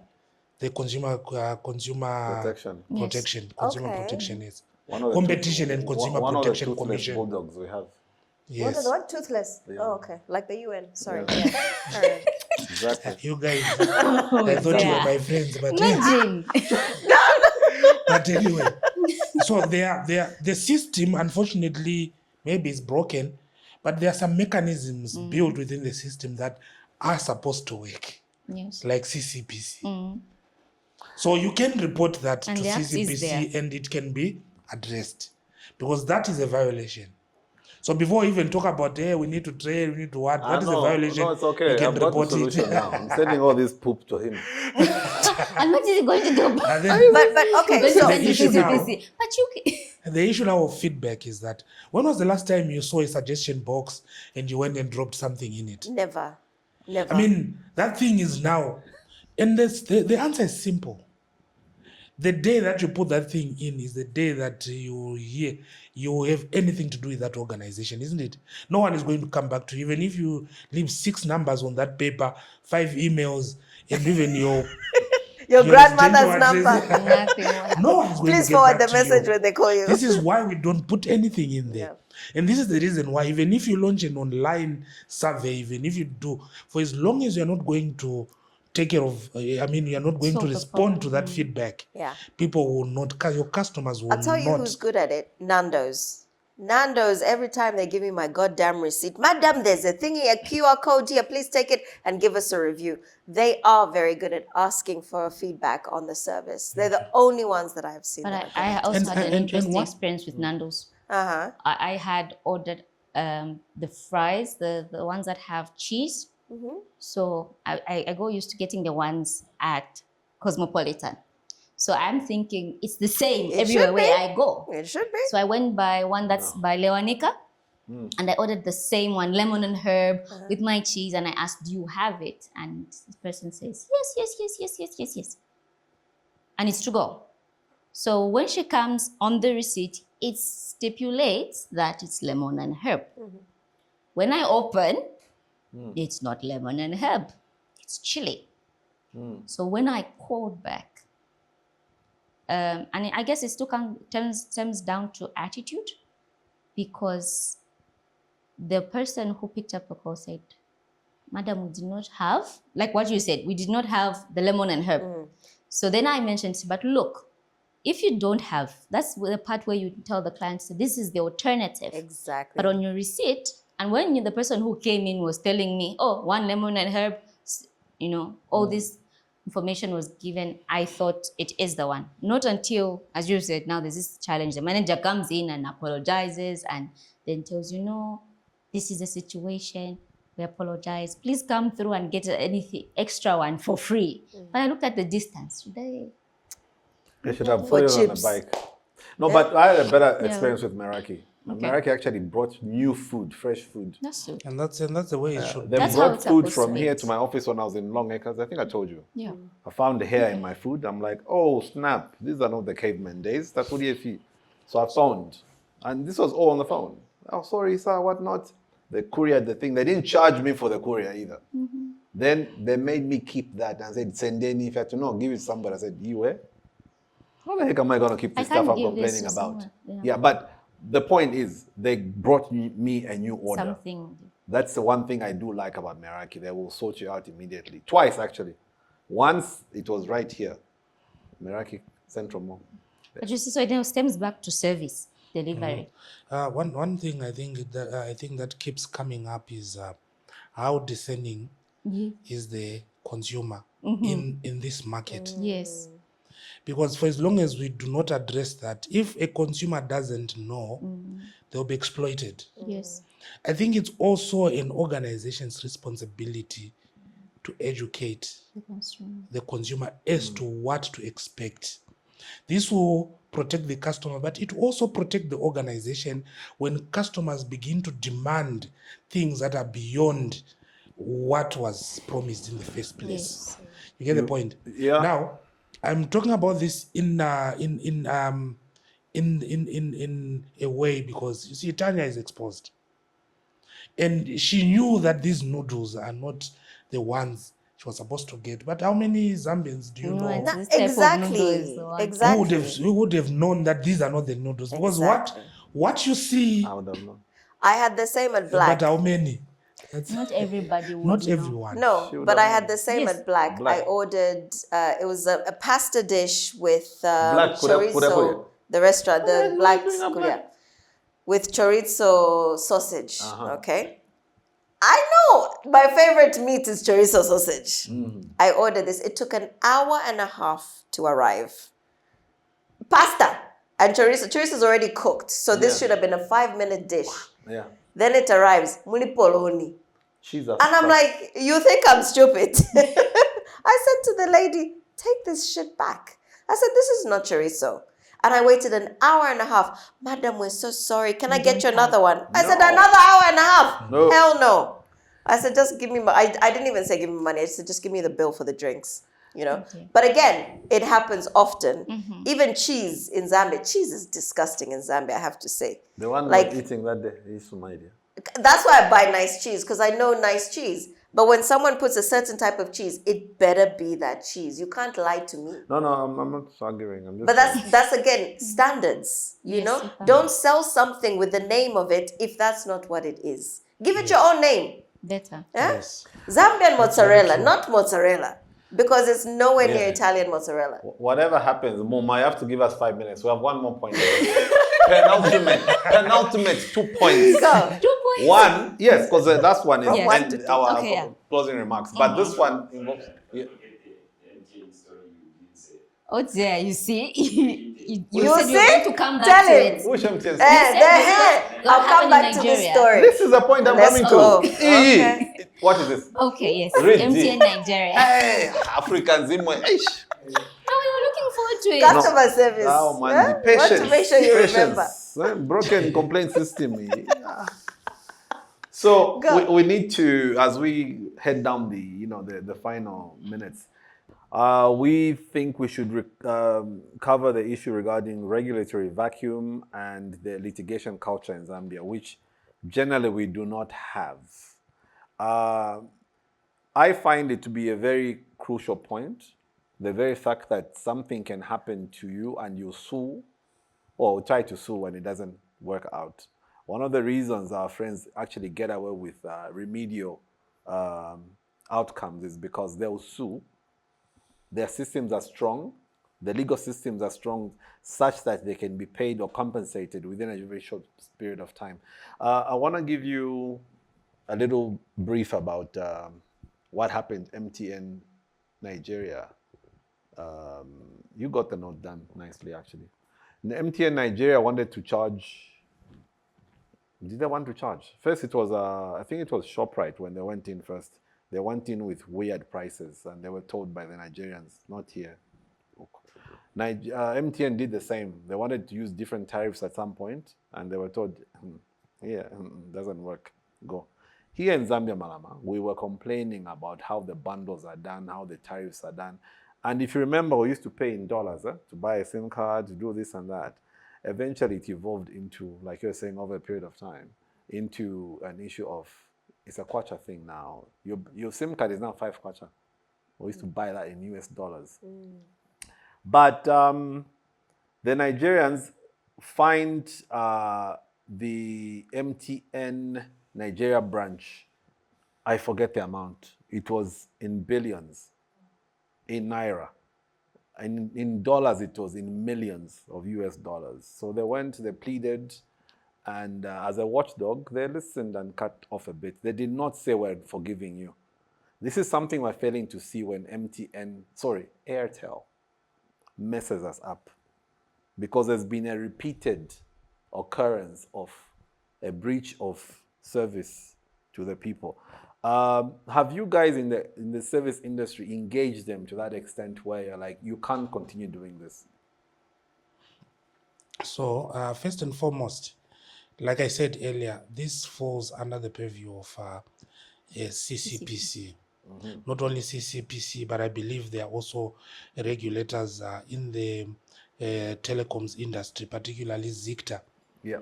Yes, and ZICTA does penalize non-compliance. I'm not quite sure about the statistics, I would lie, but I know they penalize non-compliance. Only a few weeks ago, Airtel were penalized, weren't they? And then that's when they reinstated everyone. They gave us 100 megabytes of data. That was the second one. Yes, but I'm saying only Yeah, Yes. recently it Yes, has yes, yes. happened. Yes. Yeah. So that much I know.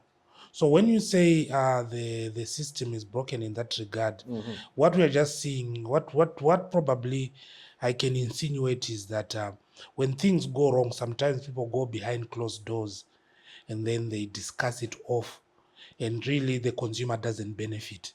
That can be the case, but the system is all these checks and balances in place, and whether they work or not, that's another issue, but they are there. And the regulatory framework is there to protect customers and consumers. And basically, remember, it's not, these regulators don't just protect consumers, they also protect companies against consumers. Yeah. Yes, yes, yes. Because if you sit in, like for me, where I sit in, I also listen to the customers, to the service providers, who are my customers also. And I also listen to the end consumer. You would be surprised the number of complaints that service providers have. Yes. I'll tell you, when you sit in the Airtel call center, you'll find that there are so many calls that just come in for no apparent reason. Yeah. Yes.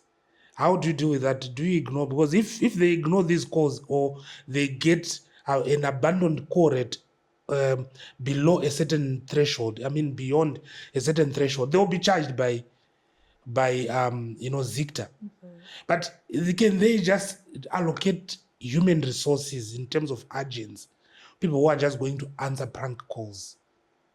No, it can't. No, you can't do So how do we strike a balance? So the regulator sits in between to make sure that there's a balance. The customers get what they were promised, and also the service provider is protected, and they are there. What happens now when an issue arises is a case by case situation. I think for me that is my response to this.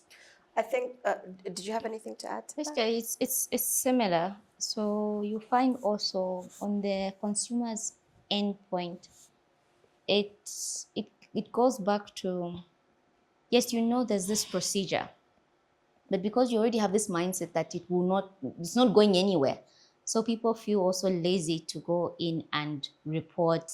So if I don't know my rights, I don't know that this change can actually happen, it tends to also affect my end result. So as a result, the memory that I have in my mind is Airtel is terrible, the service is bad, and I'll keep sharing that story with every person that I meet because of that one experience, not because I was empowered and I knew that there's a way that I can manage this. I can complain. There's a procedure, and if it's not followed through, there's another route around it. I can go and complain to ZICTA, or I can reach out to this.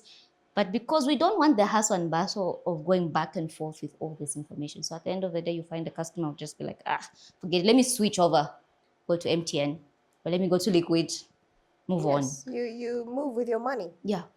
Yeah, people normally say, why are you still on that network? But I just want to give you the qualified with the actual results, figures.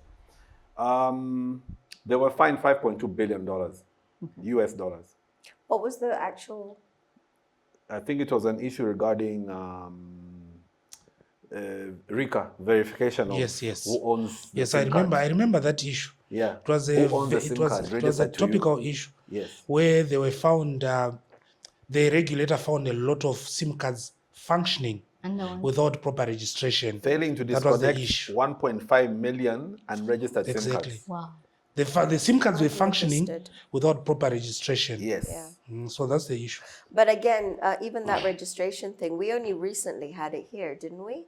Was it in April this year or last year was the deadline when Airtel's SIMs had to be registered? And everyone was told you have to go to an office do your KYC, get your SIM registered, otherwise your phone will be disconnected. Yes, and then that's when they actually connected the consumer, the owner, to the SIM card.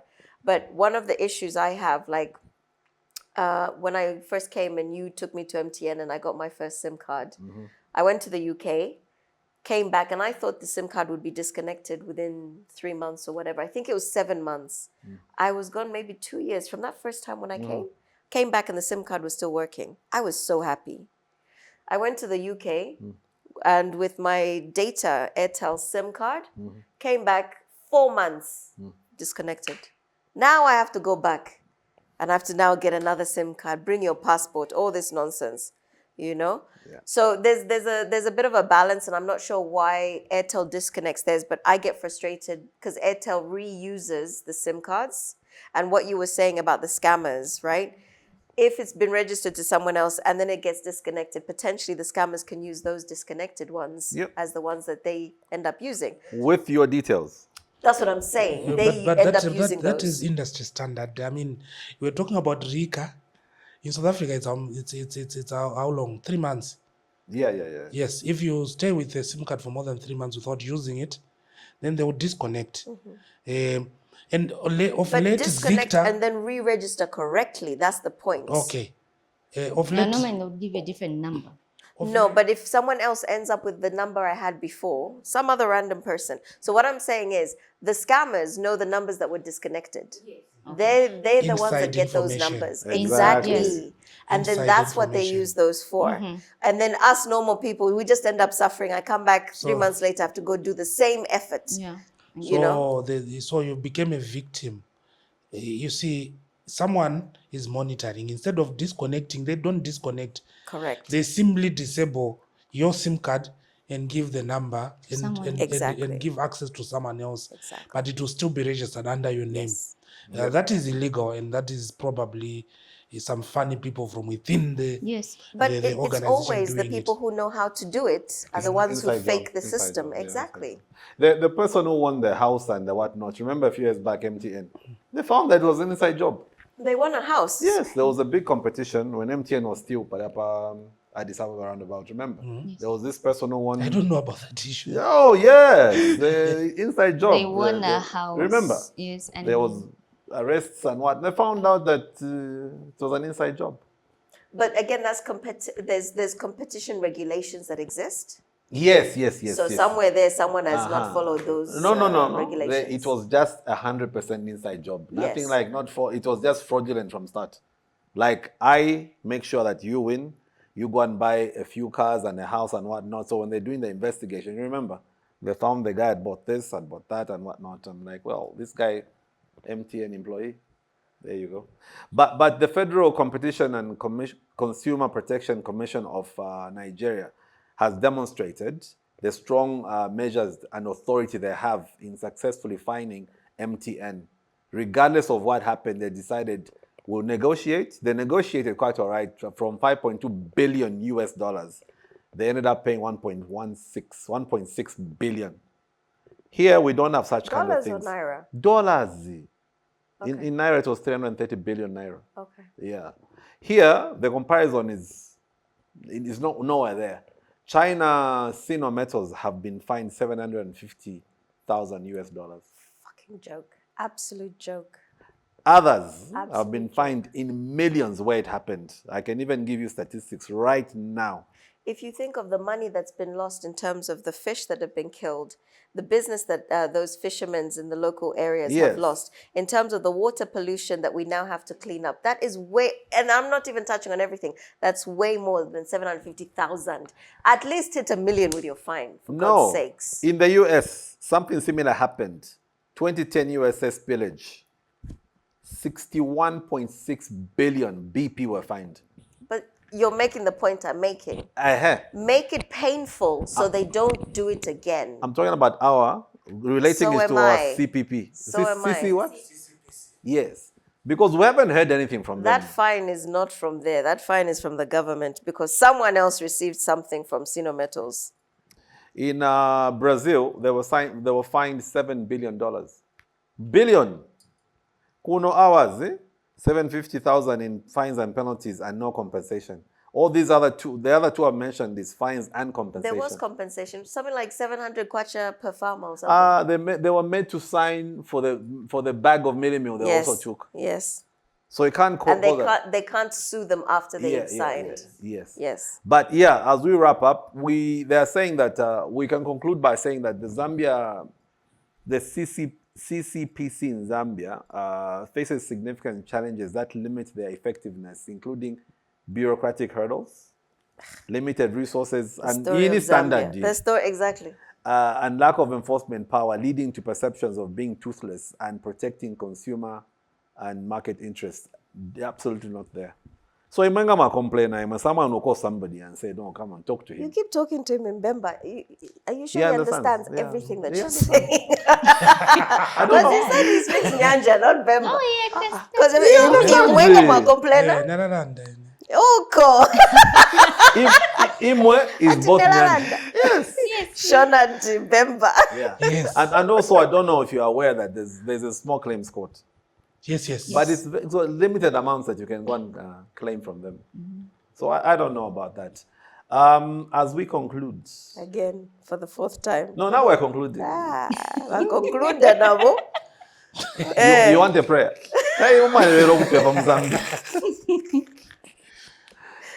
No, we just wanted to know, like, your final thoughts on how best we need to tackle this issue regarding being customer-centric as opposed to product-centric in terms of serving the public out there. So my final thoughts are that you only succeed when your customers do. So the focus should be what is going to make my customers succeed. Because you see, in Africa, we have this mentality where when you see a cake, you want to eat everything. You want to get the pieces away from everyone, so you eat everything. But the solution is really grow the cake. And whatever percentage of the cake you are getting, when the cake grows bigger, you eat more. Mm-hmm. You get the point? Yeah. If you want to get more out of your customer, grow your customer. Mm-hmm. Whatever percentage you are getting, it also grows. But if you focus on the product and you treat your customer badly, and when the customer will not succeed, the customer will fail, and also your income also dwindles. That's how it works. So you only succeed when your customer do. The focus is on customers. We are now living an era of transactional relationships. We are going into an era of collaborative relationships. When you sell a service to me, you are not really, it's not a transaction, it's a collaborative process where you are helping me to do something and I'm helping you with my money. Together, we produce something. Mm-hmm. I think those are my last words. Madam, anything provocative? No, not provocative. So when we look at service and the product, right? For me, the customer is the product. Okay? The service is the product. So these two, you cannot separate the customer and the service. They're together. Mm-hmm. So what you have to change is, one, move away from the product, but put the customer at the center of your organization, all your choices, your decisions, and actions that you will take in order to serve this customer better. So it's no longer about throwing products at the customer. It's how will it benefit my customer? Because I want to make money at the end of the day. At the same time, I want to solve my customers' problems. And by providing this solution and this service to them will determine whether they come back to me. Okay? So how I serve my customer will determine whether they will return, bring more business, and stay. So service is key, but also your attitude, your passion, your values, and behaviors are key. So that's my conclusion. My final prayer is to ask the prophetess here.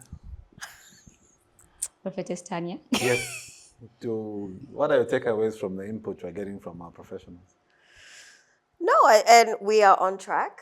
I think we've raised a few things that some people don't necessarily know about or think about. The concept of the customer journey. People don't necessarily know that. No. The concept of lifetime value of a customer. You know, like you were saying, you walk in today to do your job. The customer says, do you have this? You go, no. They're just thinking about today and in that moment. They're not thinking about this person has been here 10 times before. Yeah. And I need you to come another 10 times. So how do I say, no, but let me check how I can help you, right? So reevaluating how you do your customer service. The concept of culture, which we started with, culture, and then our professionalism. They should be very similar in terms of like how we deliver, who we are, the staff, how we deliver who we are to the customer. Right? I need you to be happy. I'll do anything for you within reason. Yeah. Some people will, but you know, so you have to, it's relationship management. You have to be able to make that customer get to know you, get to want to see you again and come back. So it's all about repeating our encounter with you. So that's where good customer service will come from, service delivery, and customer experience. I think just a final thing for me on customer experience. What exactly is customer experience? You have to realize it's what you, as a customer, it's what they get to touch. Oh, it's hot. Oh, it's cold. How they feel. Oh my God, I love this place. When I go to Da Capo, hey, I'm vibing. I feel good, right? This is for real. But yes, giving you my that is customer that is customer experience. experience. Yes. Exactly. And then it's what I remember. Yeah. So after the places have been and gone, you said, I think you didn't use the term, but you were basically PTSD. Losing your check was, you know, it had a huge impact on you. That memory is still there with you. And every time you think of the bank, that memory is what comes back to you. So that's how we always, when people say, those people, they're rubbish, because it's the memory that we have of our last encounter. Yep. So if you think about the touch, how does it feel, and the experience that you've had, that's what people should be trying to make people feel good about. It's like a bartender who always remembers his customers. 100%. Always sweet. It's like a man pursuing a woman. Bartender, when I walk into Essence, right, you'll just see a kamosi put on the bar. I don't say anything. Mosi or Black Label. And they just look at me and they go, my God. You see? So it's comes back to the experience, how they made you feel. Exactly. That will take I you think the back. bar lady has not been doing a good job. Absolutely not. But you know what's surprising? She got a silly service, bad service, but she still goes back to that bank. So I don't know. Bad bank. She goes back. She's like, oh, okay. Well, I must confess, I've got different accounts in different banks, so we just alternate. I'm sure all of us, that's the same thing with SIM Correct. cards. So if this one is not working for you, you switch to the other one. But they still have some advantages to them to some extent. Yeah. All I will say is click like, share, and subscribe. Peace. Until the next one. Thank you. Thank you so Thank much. you to our guests. You thank them. Thank you for coming. Thank you very much. Thank you for joining us. I hope it was an interesting experience for you guys as well. Like we try and say, this is not an interview, it's a conversation. Yes. So thank you for sharing your points of views, and look forward to seeing you again sometime. Thank you. Thank you. Thank you. Did you like it? Yes.